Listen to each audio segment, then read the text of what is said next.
Lights are dark. Okay, welcome in. It is Thursday, which means it's another episode of Chiropractic Is Se. I am Dr. Paula Ruffin. And I am Dr. Erica Peabody, and we are always happy to be here.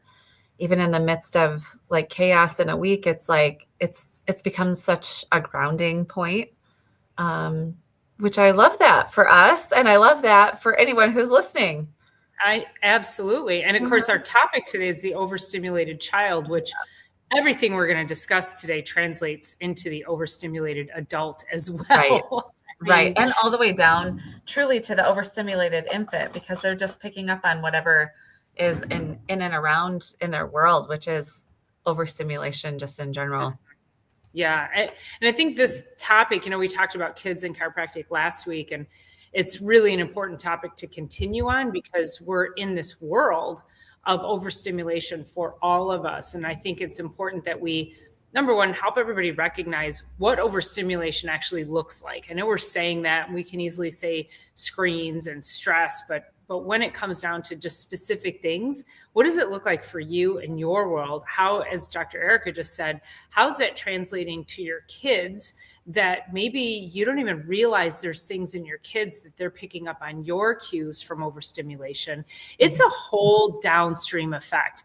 And then, of course, we would be remiss if we didn't discuss how chiropractic actually helps to resolve and solve so much of our health issues in this overstimulated world. Yeah, it just gets me thinking right away to a story, just a really quick story about my grandmother who she passed away, I want to say like 16 or 17. So a little over 10 years ago. And my cousin went down to visit with her. My cousin at the time was around 18 years old. And after like a few days of hanging with grandma, then watching TV, then getting on her phone and hanging with grandma and grandpa and doing whatever they were doing, my grandma stopped her, an 18-year-old, in her tracks. And she said, when do you get a chance to just think? Like, when do you allow yourself a chance to like just put stuff down and sit and think? And so that actually brought my awareness to life in general, right? And I do my best, especially through the summertime, because I can just be outside, but by about 4:00 on Sundays, making sure that there's a priority in the evening to stare, literally, not kidding, into outer space and just think, because if it's not in our time, it doesn't happen. So it's just one thing I was thinking about, because growing up during our era, it was like, get outside and go play and whatever. But then it was like imagination and make believe and all those things that help the vagal tone, which we didn't know about way back then. But the overstimulation, we had it in different ways, but it wasn't because we were constantly bombarded and we had time to sit around and think. I think it's so important. It was so much easier to regulate. And as kids too, I mean, every kid has stress growing up. We're like, oh my gosh, what could a kid possibly have to be stressed about? But as you mentioned earlier, I think it's just a really important thing to take note of, is that your kids pick up on your cues, and do they feel safe to express their stress or express the things that they're going through based on what you have? Are you a safe place to land? Mm-hmm. And I think that's amazing. What a great observation by your grandma, because that's all of us in today's world. I was in a yoga class last week on Saturday morning, and the instructor, she has a 3-month-old baby. I think he's 3, maybe 4 months now, and she's still breastfeeding. And she said that she's usually breastfeeding him and scrolling on her phone. And every time she can hear her husband come, something about her makes her feel like she needs to put her phone down. But I'm thinking about, one of our colleagues had said at one point, we are not ready and able and capable of being exposed to trauma and politics and weddings and births and deaths and this and that, like all within seconds of each other. We're not designed for that. And I was just thinking about like the stress hormones, like, I don't know if she's political or whatever, but I'm thinking about how wound up people get. And it is, it's hard to put your phone down. It's hard to put the screens down. And when she had said that, I was like, oh, think about the stress hormones that are flowing through her body potentially, or anybody else's body for that matter. And then literally like right through the breast milk. And it's a thing. Yeah, that's how it starts so young. Yes. I mean, even in utero, if you're a stressed out person, or if you have a stressful relationship, that baby picks up on those cues in utero. And you probably also, learned this. I mean, we both learned the same things. Mm-hmm. It's a matter of what had the most impact on us. What do we remember the most? Yep. And I remember when we were talking about fetal health and pregnancy, and they actually showed births of babies from moms that were the husband and wife were constantly fighting, or the baby was in an environment where it was always peaceful. And when you are pregnant with a child and you're constantly fighting, the baby comes out literally. I remember watching these videos, and the baby comes out ready to fight. Mm-hmm. And that translates to all things in life for that poor child. So it's so critical. Like, is your baby already overstimulated in utero? Are you giving it the proper signals through what you're doing, as a mother? And unfortunately, if moms, if we're going to be the ones breastfeeding, we do have to protect our health even more so than dads do. Like, we're just doing all the friggin' heavy lifting on that. It's just the reality of it. But well, you probably have toddlers that come into your office, and like, mom, in order to get them to sit still, their go-to is the phone. And I'm like, I would rather this child be up and wandering around the table and wandering around the room than you hand the child a phone, because at 2 years old and 3 years old, it's like they're already being trained that when they're bored, or when they just have a moment, instead of using imagination, they start to, just have that connection to the phone. And then that they're doing a direct link to depression, all ages, and content consumption instead of creation. Like, it's awesome. Like, Dr. Paula and I, we're constantly trying to, work to get our messages out and work to share health and stories and all that. So content creation inside of entrepreneurship is important. But if we get to the point where we're just scrolling, that's where we can literally start to change our brain chemistry.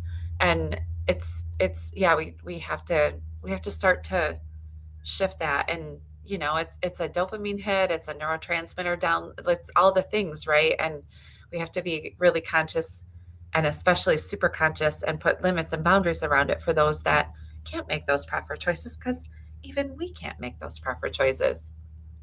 No, and I taught a workshop last night, and the workshop that I was teaching was all about boundarying is that a word, boundarying? Putting boundaries around your time, your people, people around you, your bandwidth. And this is if we can teach our kids young. So, but one of the biggest things, so what we did was we put the big sticky notes on the wall, and we said, and this was an opportunity for everybody to learn from everybody. So one of the topics was what works for me. One of the topics was what is one habit I need to stop. And then the other two topics, I forget, but anyway, not relevant to the story at the moment. But so then we had everybody write something down on another Post-it, and they came up and they put their answers. And not a shocker, but the number one thing as adults is scrolling, is doom scrolling. And it was interesting because then on the what do I need help with, because we're all entrepreneurs in this room, that one of the biggest things was I need help with social media. And so this was a discussion point about, wow, what a crazy paradox is. We're all saying we need help with social media, and yet we're saying we're on social media too much. So what is your intention when you get on social media? And so if you can learn how to be more efficient and effective and not doom scroll and not get pulled into that, and channel that into, okay, I'm gonna do this video, I'm gonna post it, and then that's it. I'm setting my phone down and don't get caught up into the scrolling. But it was this really kind of crazy paradox when you think about it. And kids aren't working on their businesses, and they will sacrifice their schoolwork to be on devices if they're allowed to do so. And that just pulls them even further into the depths of failure. They're not keeping up with their schoolwork, and they're seeing, they cannot understand the comparison syndrome issue, because all they see is the good stuff, and they don't necessarily understand that it's not reality. And so it's their ability to decipher, or inability to decipher and to regulate beyond what they're seeing on social media. Well, I was just thinking about, as you're talking about that, as social media as a business platform, because we're trying to capture those that are not capture, but capture the attention and share a message with those that are scrolling. So it's like, you can't scroll, you need to scroll, you need to be on socials because that's where everybody's scrolling, to not scroll, to scroll. And it's like, it's a wacky world. And, so that's only just as adults. So the children, and then I think about all the ways that they're stimulated. So if we put in, I was watching a mom's feed this morning, and she was saying, like, I get the bottom of the barrel cereal because nobody wants like the end of the cereal box. And I just think about the kids that wake up in the morning and they're eating like sugar and whatever processed food cereals, and to get off to school. And I just think about what that does when it goes in the body is chemically overstimulate that child. And then they're surrounded by the chaos of school, and they have to be on computers. And then that's like, we've got that overstimulation.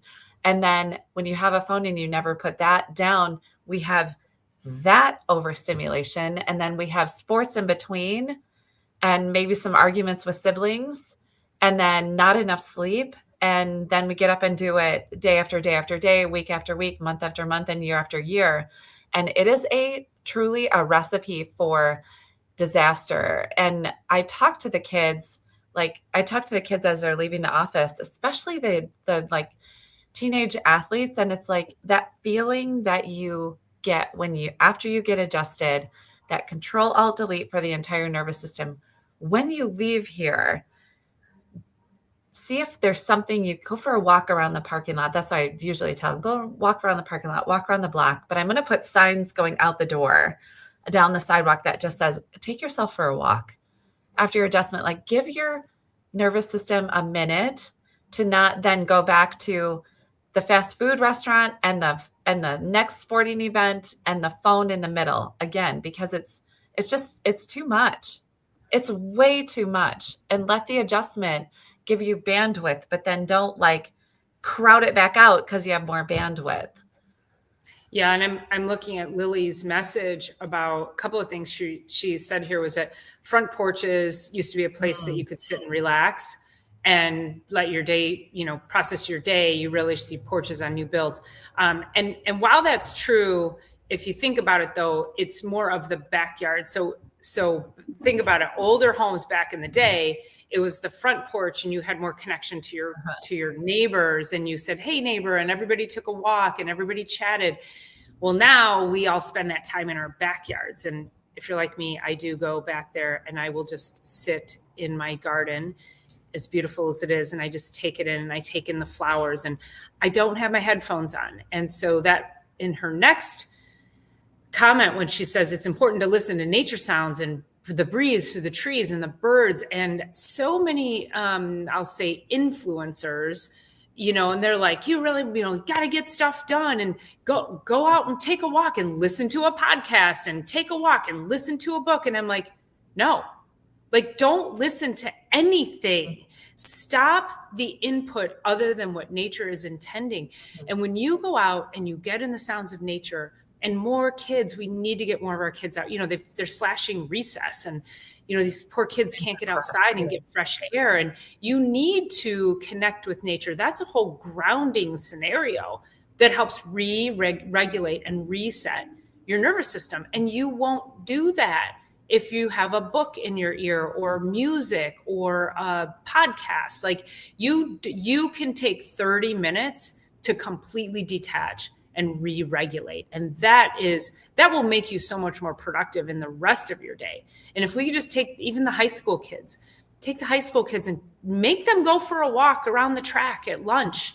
We weren't ever required to do that in high school. You could just go and sit outside, and half the kids went outside and smoked because we had a smoking section in high school. It was crazy. That's funny. There's a tool, and it's a vagal tone tool, and it's like, name 5. So using the 5 senses. So name 5 things you can see, and 4 things you can hear, I think, and 3 things that you can feel, and 2 things that you can smell, and 1 thing that you can taste. And like going to, and I don't know if it's that order, but it's like 5, 4, 3, 2, 1 with the 5 senses that can really start to get you out of not only the comparison like you talked about, but like just bring you back. Because when you're out, we always talk as chiropractors, it's like from above down and from inside out, not from outside in. Like, that's a very, like, it's a pathological angle, outside in. It doesn't work for our physiology and for our health. And we can clearly see that as adults, but it's just like multiplied and magnified as a child, as a teenager, and then as a child. And then you add in, I'm like really kind of tuned into high school a little bit, and like mean girl stuff and bullying, and you have all of that as overstimulation too. So when you're getting up and getting ready to go to school, and you've got all these things in your screen going, and also you have anticipation of something like that going on in your day, it's just too much. And so when your computer has that spinning wheel of death, our bodies get like that. And the adjustment comes in and helps to reset the entire system. And then they go back. That's the thing, is what's the training beyond that?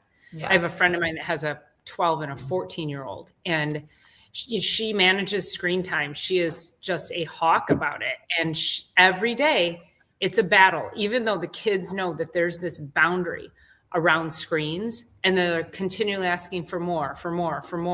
And, it makes her insane. So talk about that level of stress. Mm-hmm. You're trying to do this really great thing for your kids, teach them how to regulate without a screen, teach them that having that screen is more detrimental than everything else, TikTok and what they can see on YouTube. Like, it's nutso out there. It is the Wild West. And I don't care what you tell me, parental regulations, parental stops on these devices do not work. I attempted to put a parental, whatever you call it, a block or limitation or whatever, on my phone when my daughter was younger, so that she couldn't get into stuff. And then I think I went to type in something. I was looking up like baseball or basketball or something, and it blocked it because it had the word ball in it.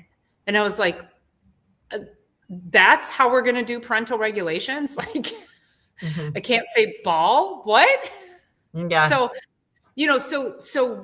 they try to say that, oh yeah, it's really good, you can put parental regulations, but realistically, you can't, in my opinion and from my experience. And she's found actually a very similar experience, is that her best opportunity is to not allow certain apps, and then also just limit the time period, and keep them outside, and put them in sports, which of course she's like, well, now she's the crazy sport mom that has to drive from one end of Florida to the next 3 hours on a Sunday to put her kids in one soccer game. And she's like, she's like, when did I land here? And she goes, there's nothing local. There's nothing local. So that's overstimulation. We're stealing our children's childhood by forcing them to think that they need to be high level athletes at age 10 and that they can't enjoy life. And that they're not allowed to. I mean, I remember growing up, we weren't allowed to sit around and be bored. If we ever used that word, like we were in trouble. But I think it's like something to strive for these days, is letting children be bored, letting yourself be bored, and not using that word necessarily, because it is kind of like, ugh, I don't like that word. But if we can just have some time to sit around and think and sit around and, not be trying to. It's crazy. I had this one mom in, and it was in the fall, and she had said between her 4 kids, she had 96 practices and games within 1 month time. Like, you guys, this is not health anymore. This is not, and I get, people are going after scholarships and they're trying to do this and trying to do that, but like, at what cost? For what? At what cost? Like, this is not health. Stressed out kids, stressed out parents. And again, the kids are in the run. And what's interesting too is her son. So she's going through a divorce, and she always tells me how easygoing her son is. And but he's got this issue with reflux that he's had for a couple of years now. And things have been tumultuous for, shockingly, for a few years, few more than a couple. But he's probably been dealing with this for maybe 2-3 years. And, because the dentist was like, he's got this erosion. Well, he's got reflux. This started at age 8, 9. And they eat very healthy. She's also a hawk about their food and organic and all of that. Well, and it occurred to me the other day, and I said, you always say he's such an easygoing kid. And then her daughter is very much like outwardly expressing her emotions over the divorce and changes and things like that, where he's just like, yeah, it's okay. And I said, but maybe he's not okay. Maybe all of this is coming from he internalizes things where she expresses things outwardly. Because also, why and what age did we get to? Age in time, not biological age, but what age did we get to where 8 and 9-year-olds get reflux? Like, when is that a thing? And of course, we know that babies are born and they oftentimes will have reflux, but I'm always like, well, babies spit up. Did we normalize normal babies spitting up because they have such underdeveloped digestive tracts by nature, and that then we made it a disease? Right. We made it a disease and gave them meds. Right. Like, what? Where did that come from? No, we're not. It's not okay. No, not okay. Yeah.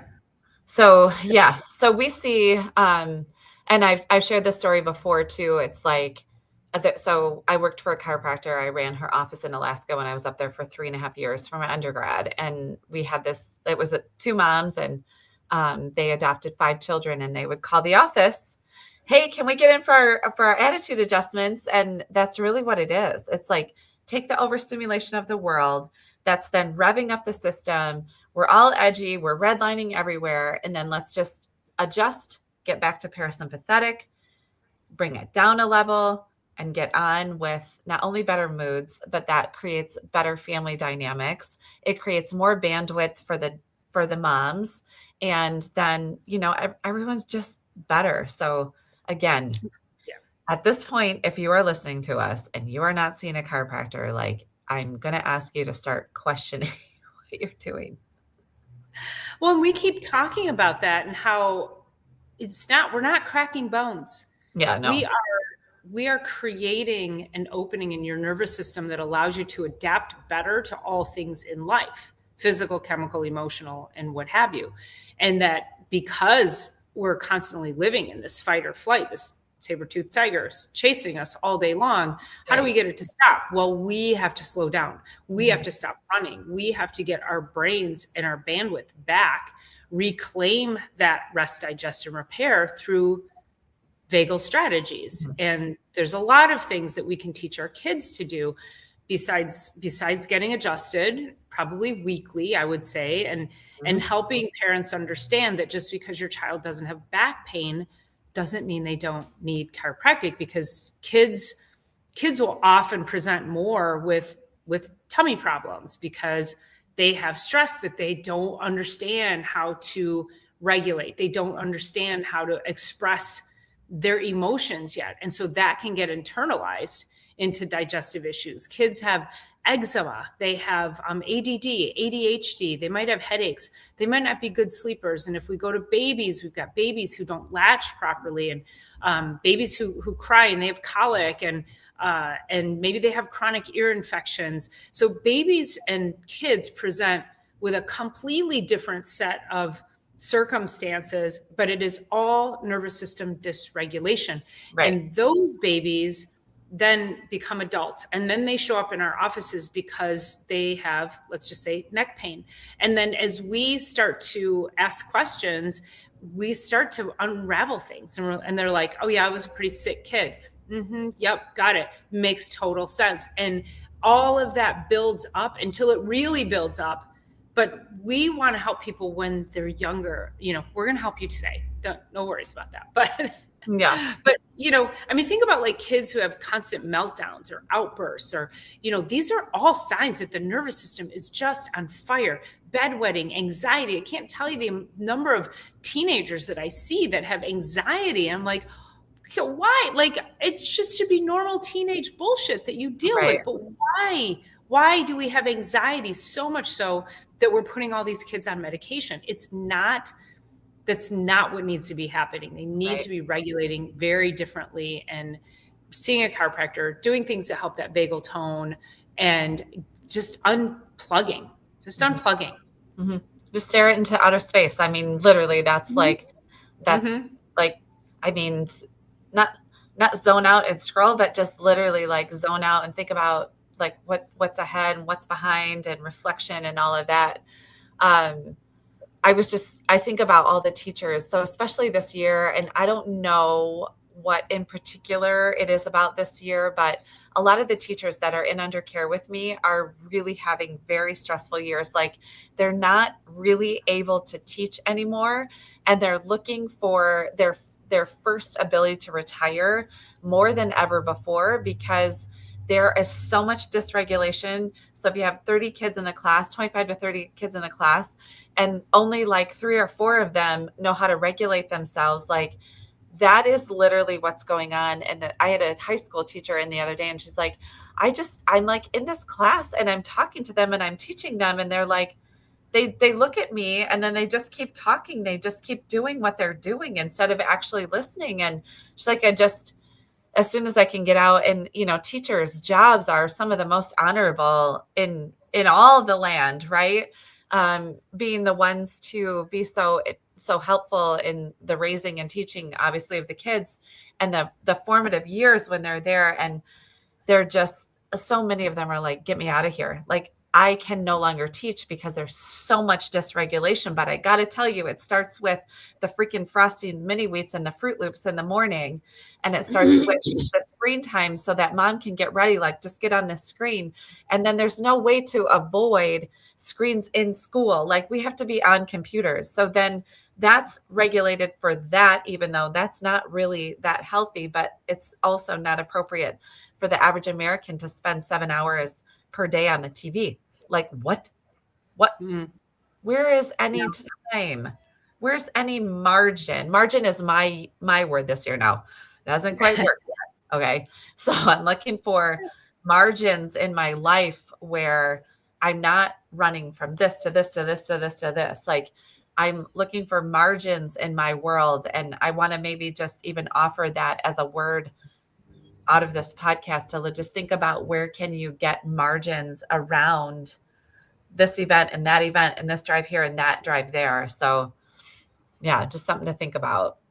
And also, no is a complete sentence. So don't pile everything else onto you. And I think, to your point about teachers, because I've got teachers too, and it's the teachers that have been I'll say practice, I guess, been teaching for a number of years, where let's just say in the last 10 to 20 years, teachers have seen the evolution where there used to be one child in the school, then it was one child in the classroom, then that started to multiply, and now it's one child.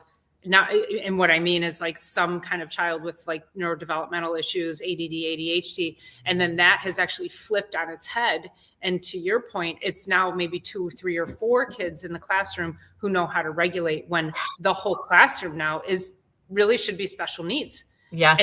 And teachers, mainstream teachers, are not necessarily trained for that. And so then what happens is we get into this, it becomes easier then to tell the parent they have to go to what is an IEP, or they have to get their kid tested, because the teachers then want these kids on medications, because then that's their only way to be able to regulate, because they haven't been taught any other way to help these kids, which is like, I get it, they're trying to teach, but also then, because you've seen this major flip on its head of children's health and decline of neurodevelopmental health, that asking the question, why are we medicating so many kids now? That doesn't make sense. No. And it's not better diagnosis, you guys. No. It's lack of nervous system regulation properly through the things we do at home, to making sure they're under proper chiropractic care,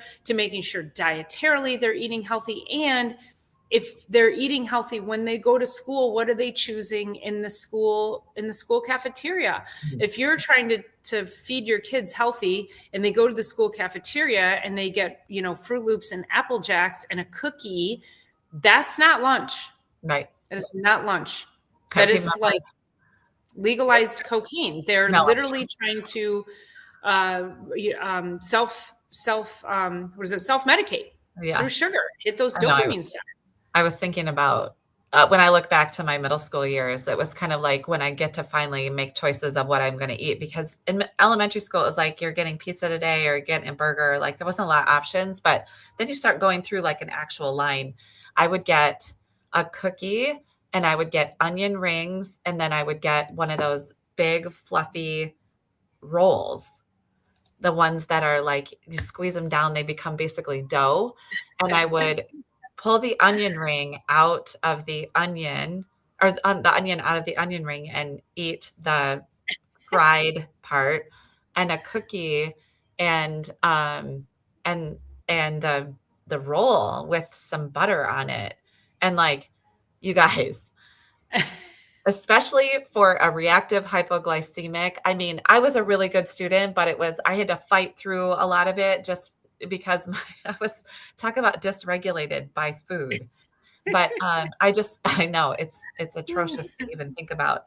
But I was also thinking the other day, as I was talking to one of these teachers, I was like, wouldn't it be so cool if, like, during breakfast time, because they're feeding them breakfast, lunch, and even an afternoon snack, but what if there was a chiropractor on their way in to school? Can you imagine the difference? I was on a mission trip to Peru, a chiropractic mission trip, and we adjusted between 5 of us, 4,500 people. And many of them were at schools, like big, like 1,000 children would line up and get on our tables at the school that day. Unfortunately, we didn't get to like make that part of regular life, but I think one adjustment is better than none. But I would be so curious with those hundreds and thousands of children that got adjusted that day, what it was like to be in the school that day, because it's that significant. And then you multiply it by that many people. And think about it, that somehow, some way in schools across the country, and I hope that it's become a little bit more frowned upon. I'm not sure, but I know it still happens, is the nurses can go around and vaccinate your kids without your knowledge. They can just inject your kids with what they think they're missing without your knowledge, but yet we can't have a chiropractor in there. Yeah. So if that doesn't tell you that it's about money and power and government, but I agree with you. Wow, what could we do with one chiropractor in every school adjusting every kid, couple times a week or once a week, I mean, that would just be a major game changer. I would be curious if it was even just once a month, like if that became a regular thing where it was like the first Monday of every month, the chiropractor will be here, and on your way in, you get your spine checked and adjusted where needed. And yeah, it was just something, I don't know, maybe it's a seed planted that would germinate and maybe grow. It's really hard to tell. And I'm just going to make it as a possibility that will stand out there. So yeah, sometime in your lifetime. Yeah, there's a lot of things happening right now that we never thought we would see in our lifetime. So there is some big changes going towards health and healthcare, and it's not as fast and it's not as broad, but it's pretty big. And we talked about it a couple of weeks ago, like the simple flipping of the food pyramid. Like, let's get some real nutrition going on. So oopsie, we had it upside down for 30 years. Oh, whoopsie daisy. Sorry, your children's food at the cafeterias and the dietitians that were trained and the hospital food. Sorry about that. That was exactly opposite. We didn't mean to make 2 generations of people unhealthy. Whoopsie. Fat and disease laden, like, oh, whoopsie daisy. But the other part I really think is that's the Food and Drug Administration shouldn't be sleeping in the same bed, right? I'll stand. Yeah. Mm-hmm. Mm-hmm. So we could go, of course, that's like just a little like, let's just look at this window. And it's like, it's impossible. It would be impossible for Dr. Paula and I to stop. So let's just like call it a week, and now we'll see you guys back next week. And I do want to say before we sign off that I did put, I don't know, 4 or 5 links in the show notes with studies that have been done on chiropractic and overstimulation and neurodevelopmental disorders. So you can drop into the show notes. You can sign up for our newsletter, and you can look at those studies for yourself, because, we have all kinds of clinical stories we can tell. We've been seeing miracles for a combined almost 60 years now. And, maybe 50, I don't know, whatever. It's a lot, but either way, if some people just need to see for themselves. So go look at those studies, let us know what you think. And as always, please make sure you're subscribing, and we appreciate you being here and engaging every week. If you're catching the replay, leave us a comment and hit the thumbs up button so that more people can see our show. So thank you so much for being here, you guys. We'll see you next week.